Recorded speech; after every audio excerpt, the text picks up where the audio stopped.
రాష్ట్రపతి ఉత్తర్వులు ఏ రోజున వచ్చినాయి సార్ అంటే ఆంధ్రప్రదేశ్లో ఉద్యోగ నియామకాలకు సంబంధించి గైడ్ లైన్స్ కానీ ఏదైనా ఇష్యూ కానీ ఏదైనా ఇన్ఫర్మేషన్ కానీ ఇచ్చేటువంటి హక్కు ఆయనకి ఎక్కడికి వెళ్ళింది? ఎందుకు భారతదేశానికి మొదటి పౌరుడైనా మరి ఇట్లా అన్ని స్టేట్స్కి ఇవ్వగలుగుతాడా? ఇక్కడ రాష్ట్రపతి ఉత్తర్వులు అంటున్నాం. మరి రాష్ట్రపతి ఉత్తర్వులు ఏ రోజున వచ్చినాయి సార్ అంటే 32వ CAA ద్వారా ఏది ఆడైంది? భారత రాజ్యాంగానికి జీవో నంబర్ 674లో ఎన్ని అంశాలను ప్రస్తావించారు సార్ అంటే ఉమ్మడి ఆంధ్రప్రదేశ్ రాష్ట్రాన్ని ఎన్ని జోన్లుగా విడదీశారు?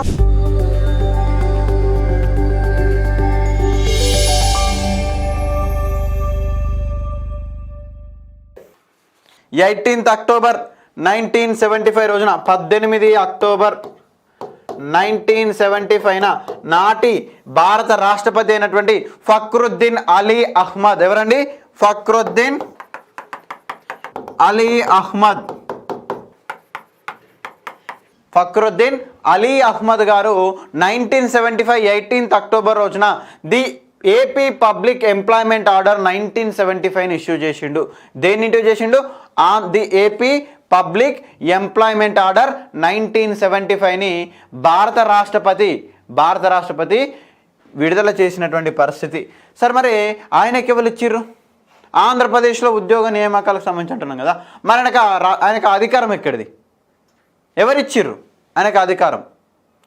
ఆంధ్రప్రదేశ్లో ఉద్యోగ నియామకాలకు సంబంధించి గైడ్ లైన్స్ కానీ ఏదైనా ఇష్యూ కానీ ఏదైనా ఇన్ఫర్మేషన్ కానీ ఇచ్చేటువంటి హక్కు ఆయనకి ఎక్కడికి వెళ్ళింది? ఎందుకు భారతదేశానికి మొదటి పౌరుడైనా మరి ఇట్లా అన్ని స్టేట్స్కి ఇవ్వగలుగుతాడా? ఇస్తాడా? ఇవ్వరండి. ఎందుకు అంటే ప్రెసిడెంట్ ఆఫ్ ఇండియాకి ఇక్కడ ఒక స్పెషల్ ప్రొవిజన్ ఇవ్వడం జరుగుతుంది. దేన్ని బేస్ చేసుకొని మనకి ఇక్కడ రాష్ట్రపతి ఉత్తర్వులు ఇచ్చిండు ఫక్రుద్దీన్ అలీ అహ్మద్ అంటే ఆయనకు భారత రాజ్యాంగం కల్పించినటువంటి హక్కు, భారత రాజ్యాంగం ఇచ్చినటువంటి రైట్. ఏంటి సార్ భారత రాజ్యాంగం ఇచ్చింది సార్ మరి ఆయనకి ప్రత్యేకంగా అంటే? ఇందాక చెప్పుకోలేదా 32వ CAA ద్వారా ఏది ఆడైంది భారత రాజ్యాంగానికి? ఆర్టికల్ 371D యాడ్ అయింది. ఆర్టికల్ 371Dని బేస్ చేసుకొని భారత రాష్ట్రపతి గారు the AP public employment order 1975 issue చేసిండు. అర్థమైందా? మరి ఇందులో ప్రధానంగా మనకు 14 అంశాలు. మరి ది ఏపీ పబ్లిక్ ఎంప్లాయ్మెంట్ ఆర్డర్ను రాష్ట్రపతి గారు ఇచ్చినటువంటి ఈ యొక్క ఏపీ పబ్లిక్ ఎంప్లాయ్మెంట్ ఆర్డర్ను మనకు రాష్ట్ర ప్రభుత్వము స్టేట్ గవర్నమెంట్ ఏం చేసింది sir? State government GO number 674 రూపంలో, జీవో నంబర్ 674 రూపంలో మనకు ఎప్పుడు సార్ 20 అక్టోబర్ 1975 సంవత్సరంలో ఇష్యూ చేసింది. ఏదైతే రాష్ట్రపతి ఉత్తర్వులు ఇచ్చిండో మరి రాష్ట్రపతి ఉత్తర్వులను ఇంప్లిమెంట్ చేయాలా? రాష్ట్రపతి ఉత్తర్వులను ఇంప్లిమెంట్ చేయాలా? చేయాలి. మరి చేయాలంటే మరి ప్రభుత్వం కూడా ఇక్కడ జీవో ఇవ్వాలి కదా. యాజ్ ఇట్ ఈజ్ రాష్ట్రపతి ఏ ఉత్తర్వులు అయితే ఇచ్చిండో దాన్ని అమలుపరచడం కోసం, దాన్ని ఇంప్లిమెంట్ చేయడం కోసం ఆంధ్రప్రదేశ్ ప్రభుత్వం జీవో నంబర్ 674ను ఇష్యూ చేసింది. ఏ జీవోను ఇష్యూ చేసింది సార్? జీవో నంబర్ 674ను 20 అక్టోబర్ 1975 సంవత్సరంలో. ఏ డేట్ అండి? 20 అక్టోబరు 1975 సంవత్సరంలో జీవో నంబర్ 675. చాలామంది సార్ మరి మీరు ఏమైనా తప్పు చెప్తున్నారా? నేను చాలా వరకు విన్నాను, చాలామందికి మనలో ఫస్ట్ డౌట్ వస్తుంది, సార్ నేను జీవో నంబర్ 610 పేరు విన్నా కానీ జీవో నంబర్ 674 నేను ఎప్పుడు వినలే కదా. మీకు చాలామందికి డౌట్ వస్తుంది.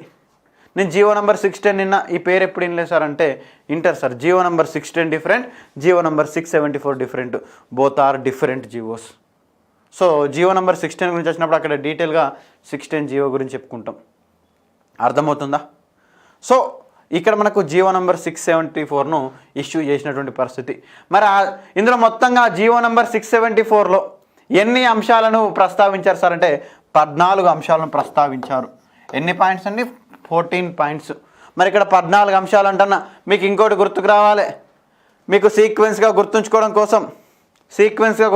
కోసం ఏదైతే జీవో నంబర్ 674లో రాష్ట్రపతి ఉత్తర్వులో 14 అంశాలు, అదేవిధంగా ఇంకా 14 అంశాలు మనకి ఏడున్నాయి సార్? యాజ్ ఇట్ ఈస్గా పెద్ద మనుషుల ఒప్పందంలో ఆంధ్రాకు తెలంగాణకు జరిగినటువంటి పాయింట్స్లో ఎన్ని పాయింట్స్ సార్? ఆడగవ్వే 14 పాయింట్లు. అట్లా మీరు గుర్తుంచుకోండి. జస్ట్ ఇది ఒక హింట్ లాగా మాత్రం యూజ్ చేసుకోండి. అర్థమవుతుందా? సో మరి యొక్క 14 అంశాల్లో కొన్ని ఇంపార్టెంట్ అయినటువంటి అంశాలు ఏంటి సార్? ఇంపార్టెంట్ పాయింట్స్ ఏంటి సార్ అంటే మరి తెలంగాణ ప్రాంతానికి న్యాయం జరిగిందా అన్యాయం జరిగిందా మరి ఏంటి అని ఒక తెలుసుకునే ప్రయత్నం చేద్దాం. మరి the AP public employment order 1975ని బేస్ చేసుకొని రాష్ట్ర ప్రభుత్వం ఇచ్చిన జీవో ప్రకారం రాష్ట్రాన్ని స్టేట్ను ఎన్ని జోన్స్గా డివైడ్ చేశారు సార్ అంటే 6 జోన్స్గా డివైడ్ చేశారు. ఉమ్మడి ఆంధ్రప్రదేశ్ రాష్ట్రాన్ని ఎన్ని జోన్లుగా విడదీశారండి? 6 జోన్లుగా విడదీశారు. ఉమ్మడి ఆంధ్రప్రదేశ్ రాష్ట్రాన్ని ఎన్ని జోన్లుగా విడదీశారు? 6 జోన్లుగా విడదీశారు. ఆంధ్రప్రదేశ్ స్టేట్ అనేది ఎన్ని జోన్స్గా డివైడ్ అయింది? 6 జోన్స్గా డివైడ్ అయినటువంటి పరిస్థితి. మరి యొక్క 6 జోన్స్ ఏంటి సార్ అంటే మనకు జోన్ నెంబర్ 1 వచ్చేసరికి జోన్ నెంబర్ 1, జోన్ నెంబర్ 2 వచ్చేసరికి ఇది దేనికి సంబంధించినవి సార్ అంటే జోన్ నెంబర్ 1, జోన్ నెంబర్ 2 ఇది కోస్టల్ ఆంధ్రాకు సంబంధించినటువంటి కోస్తా ఆంధ్రాకు సంబంధించినటువంటిది. దేనికి సంబంధించింది? కోస్తా ఆంధ్రాకు సంబంధించి. అదే జోన్ నెంబర్ 3 వచ్చేసరికి ఇది రాయలసీమ ప్రాంతానికి సంబంధించినటువంటిది. సరే 1, 2, 3 వచ్చేసరికి మనకు 1, 2, 3 వచ్చేసరికి ఏ ప్రాంతానికి సంబంధించింది? కోస్తా ఆంధ్ర ప్రాంతానికి సంబంధించింది. Zone number 1, zone number 2, zone number 3 వచ్చేసరికి కోస్తా ఆంధ్ర ప్రాంతానికి సంబంధించింది. మరి జోన్ నెంబర్ 4 వచ్చేసరికి ఏ ప్రాంతానికి సంబంధించింది? రాయలసీమ ప్రాంతానికి సంబంధించి. ఏ ప్రాంతం అండి? రాయలసీమ. మరి జోన్ నెంబర్ 5, జోన్ నెంబర్ 6 ఏంటి సార్ అంటే ఎవరికి సంబంధించింది సార్? తెలంగాణ ప్రాంతానికి సంబంధించింది. ఎన్లో sir? Zone number 5, zone number 6. మరి జోన్ నెంబర్ 5లో ఉన్నటువంటి ఓల్డ్ జిల్లాలు ఏంటి? ఇదంతా ఇప్పుడు అవుట్డేటెడ్ డాటా, కానీ మనకు యాజ్ పర్ ప్రెసిడెన్షియల్ ఆర్డర్స్ గురించి క్వశ్చన్స్ అడుగుతాడు కాబట్టి తెలుసుకోవాలి. జోన్ నెంబర్ 5లో ఏంటి సార్? ఆదిలాబాద్, కరీంనగర్, వరంగల్, ఖమ్మం జిల్లాలు. పూర్వ old Karimnagar, old Adilabad, old Warangal, old Khammam districts మనకు జోన్ నెంబర్ 5. మరి జోన్ నెంబర్ 6 హైదరాబాద్, రంగారెడ్డి, నిజామాబాద్, మహబూబ్ నగర్, మెదక్, నల్గొండ. ఇవన్నీ మనకు జీవో నంబర్ 674 ప్రకారంగా ఆంధ్రప్రదేశ్ రాష్ట్రాన్ని 6 జోన్స్ వేసారు సార్. మరి జీవోనేమో మీరు 1975లో వచ్చిందంటారు, మరి అప్పుడు రంగారెడ్డి జిల్లా లేదు కదా అంటే రంగారెడ్డి జిల్లాను తర్వాత ఏ రోజు నాడు ఏర్పడింది సార్? పెద్ద మనిషి కేవీ రంగారెడ్డి. ఈ పాయింట్ కూడా రాసుకోండి ఇక్కడే. ఎవరి పేరు మీదకి వెళ్ళి ఏర్పడింది? రంగారెడ్డి అంటే మళ్ళీ మీకు ఊరు దొరకది. ఇప్పుడు సార్ మరి కరీంనగర్ అంటే నాది కరీంనగర్ కదా, కరీంనగర్ టౌన్ ఉంది. నాది మెదక్ టౌన్ ఉంది. నాది సంగారెడ్డి టౌన్ ఉంది అంటే ఉంటాయి. కానీ రంగారెడ్డి అని ఒక టౌన్ పేరు మీదకి వెళ్ళేది సార్. ఎవరి పేరు మీదకి వెళ్ళి సార్? తెలంగాణ ఉద్యమంలో క్రియాశీలకంగా పనిచేసి ఉమ్మడి ఆంధ్రప్రదేశ్ రాష్ట్రానికి తెలంగాణ ప్రాంతం నుంచి డిప్యూటీ సీఎంగా పనిచేసినటువంటి కొండా వెంకట రంగారెడ్డి గారి పేరు మీదకి వెళ్ళి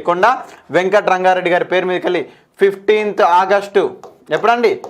15th ఆగస్టు 1978న హైదరాబాద్ చుట్టూ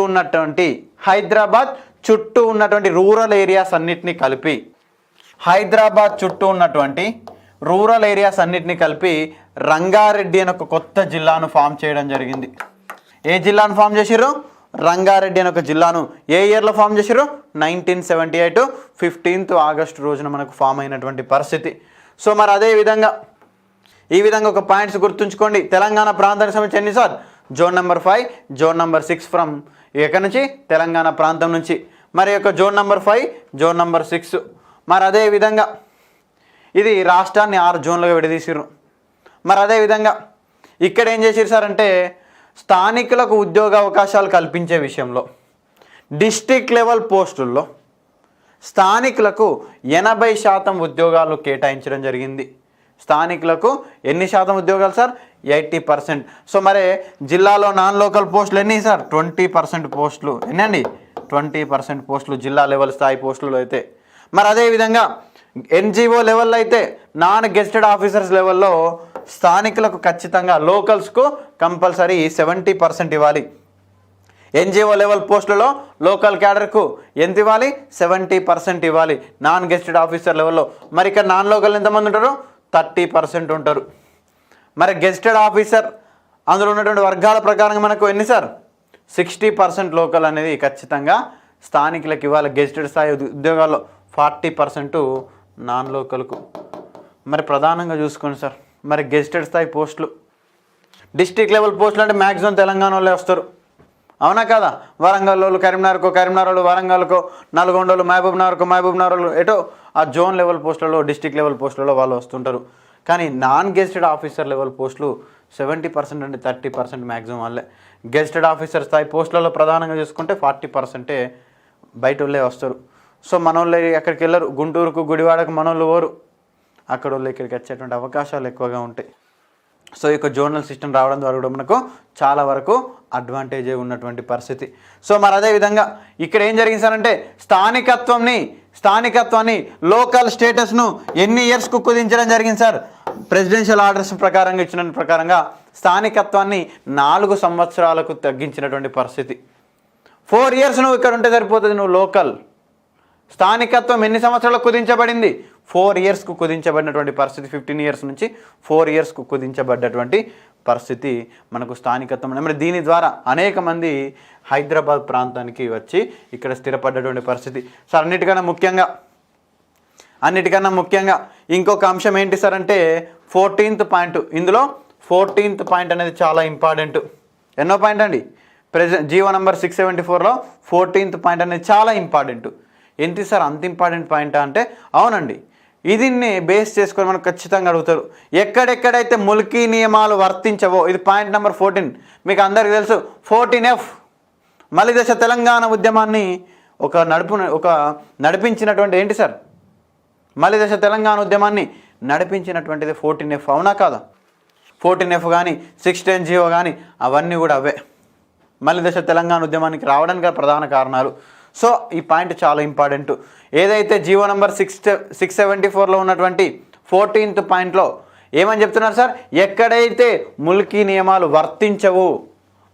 నియమాలు వర్తించినటువంటిది అంటే స్థానికత్వ ఏదండి సార్? స్థానికుల నియమాలు వర్తించవని చెప్పేటువంటి పాయింట్స్.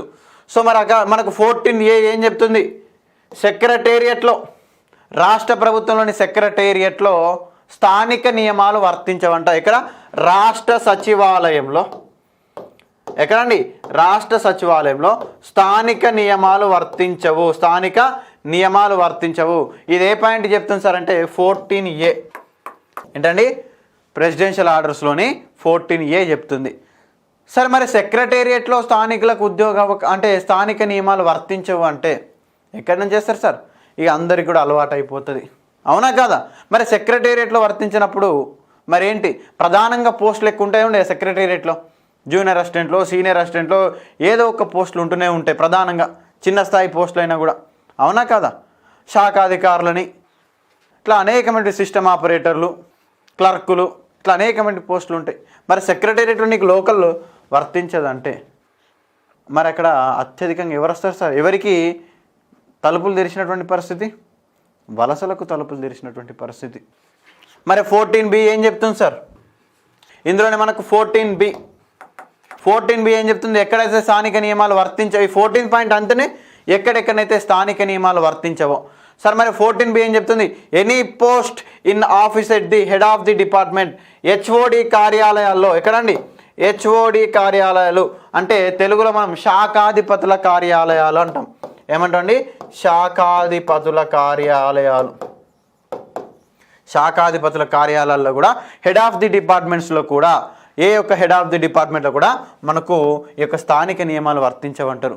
ఈ యొక్క కథ అంతా వేరే ఉంటుంది. ఏంటి సార్ అంటే హెడ్ ఆఫ్ ది డిపార్ట్మెంట్లో స్థానిక నియమాలు వర్తించవు కాబట్టి, స్టేట్ లెవెల్ దానిలో వర్తించవు కాబట్టి, రాష్ట్ర వ్యాప్తంగా అనేకమైనటువంటి ఏ చిన్న పోర్ట్ఫోలియో కానీ చిన్న శాఖకు కూడా ప్రతి ఒక్క డిపార్ట్మెంట్కు ఒక చిన్న డిపార్ట్మెంట్ కూడా ఒక HOD ఆఫీసులు పెరిగిపోతాయి.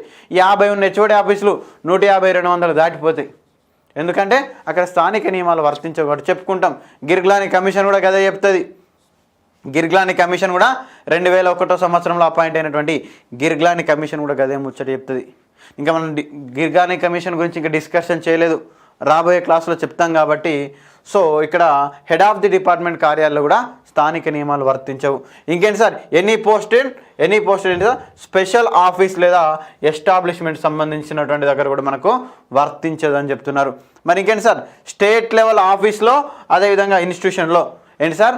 రాష్ట్ర స్థాయి కార్యాలయాల్లో కూడా ఈ యొక్క ఏంటి సార్? 14D ఏం చెప్తుంది? 14D ఏం చెప్తుందండి? స్టేట్ లెవెల్ ఆఫీస్లో రాష్ట్ర స్థాయి కార్యాలయాల్లో, ఎక్కడండి? రాష్ట్ర స్థాయి కార్యాలయాల్లో ఏం వర్తించవంట?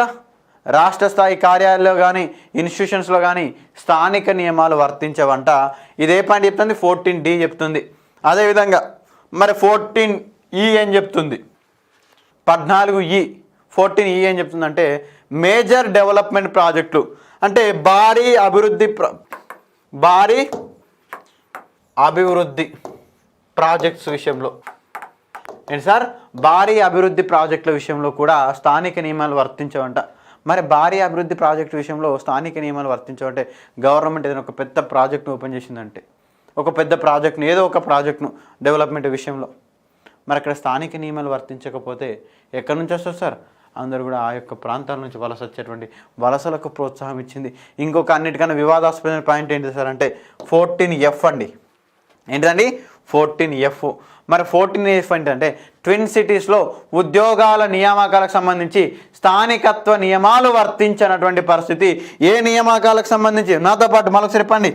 రాష్ట్ర రాజధాని ప్రాంతం ఏంటి సార్? జంట నగరాలు అంటే ఏంటిది? హైదరాబాద్, సికింద్రాబాద్ ప్రాంతాల్లో ఏ నియామకాలకు సంబంధించి? పోలీసు నియామకాలకు సంబంధించి ఏ నియమాలు వర్తించవంట? స్థానిక నియమాలు వర్తించవు. ఏంటి సార్?